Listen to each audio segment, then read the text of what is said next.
Your books are heavily centred around historical fiction. Do you think you'll ever be tempted to write in a different genre? Not at the moment.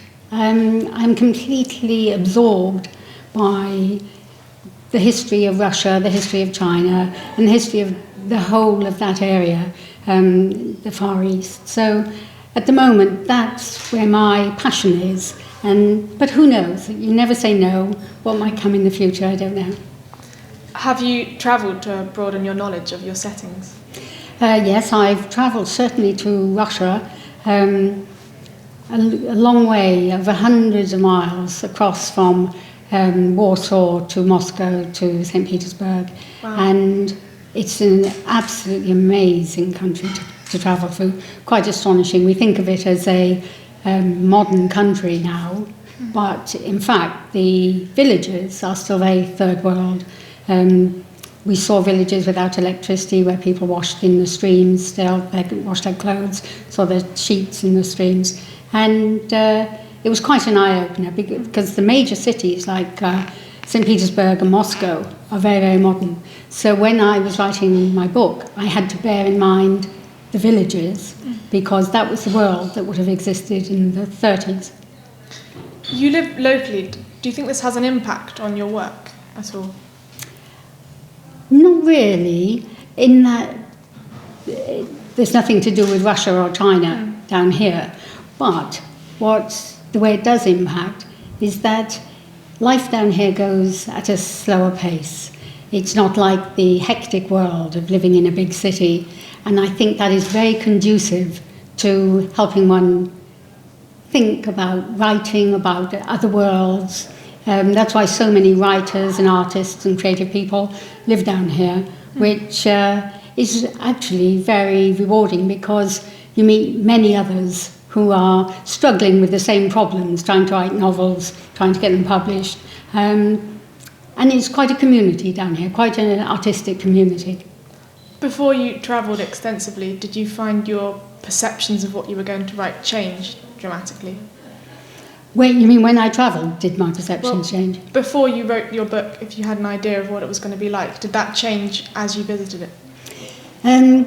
I was actually surprised by the extent to which my preconceptions were accurate. The kind of thing that I was expecting.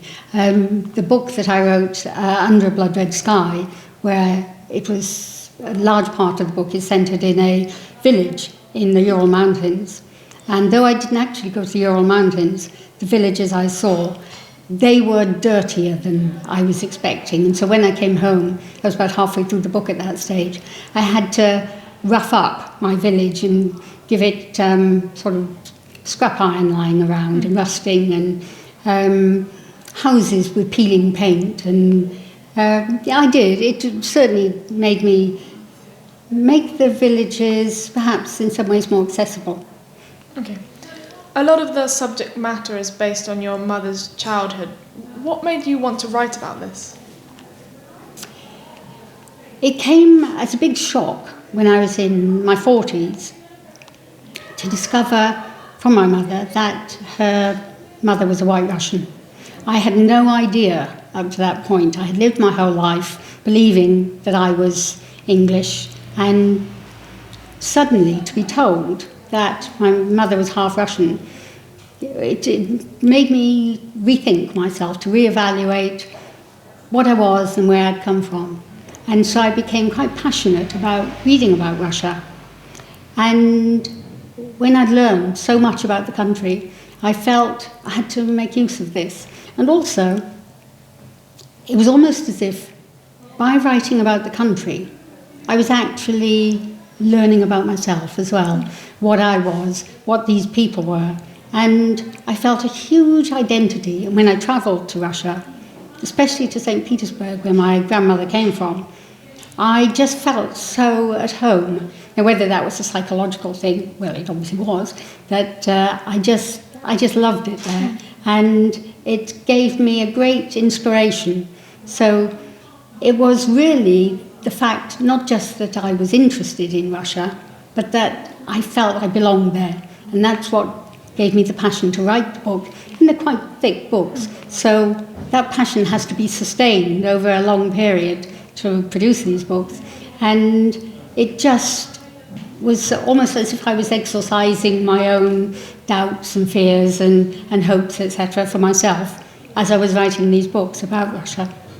This turning point, this almost revelation about your heritage, before then, were you interested in writing? Were you writing anything?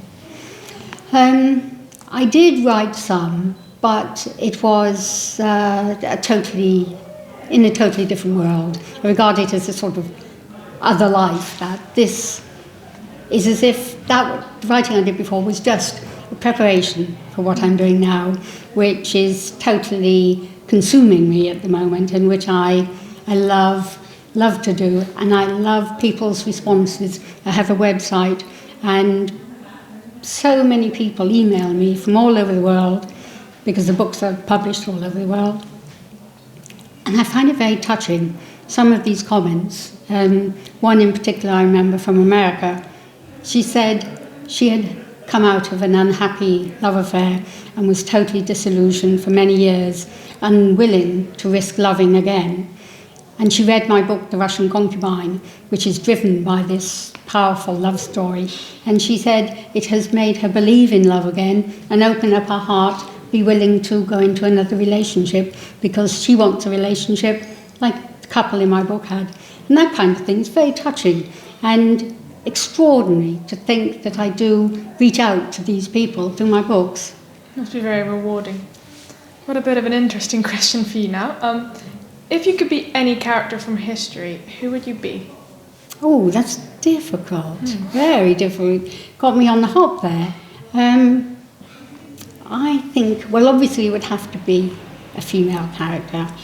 I think Catherine the Great might have been quite a good one to be, because she had power, she had wealth, and she had the ability, therefore, to bring great steps forward to Russia. She introduced hospitals for the poor, which had never been heard of before. She had great buildings created. She brought Russia, which was a very peasant culture, into the Western world.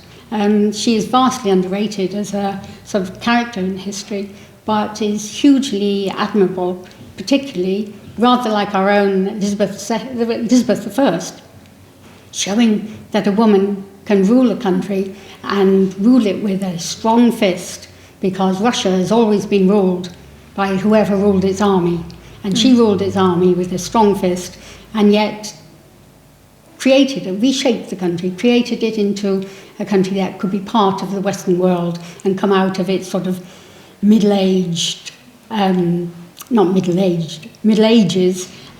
culture that it was living in. Okay, and finally, what do you think of the Appledore Book Festival?